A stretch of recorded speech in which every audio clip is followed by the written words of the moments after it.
Le sabbat des sorcières est réalisé entre 1797 et 1798. C'est une huile sur toile.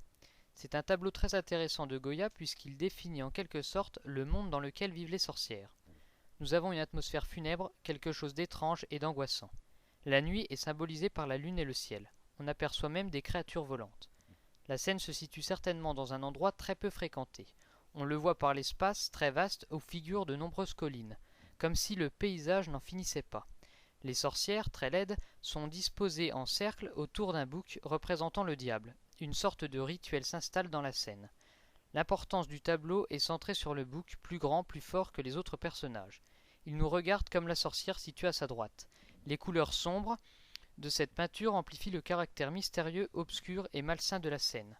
Comme dans certaines peintures de Goya, celle-ci s'attache à peindre un monde obscur, cauchemardesque, peuplé d'hommes vils, de monstres et de femmes malfaisantes.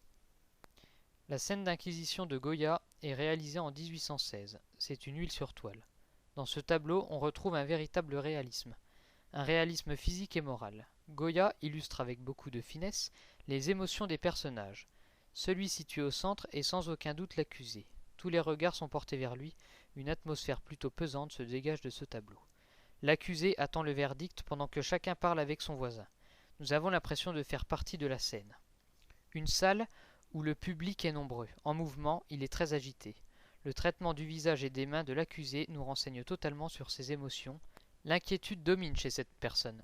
Nous attendons le jugement. L'accusé a conscience qu'il a peu de chances de s'en sortir face à l'Inquisition, comme nous l'avons vu auparavant. Le jugement a sans aucun doute lieu dans une église.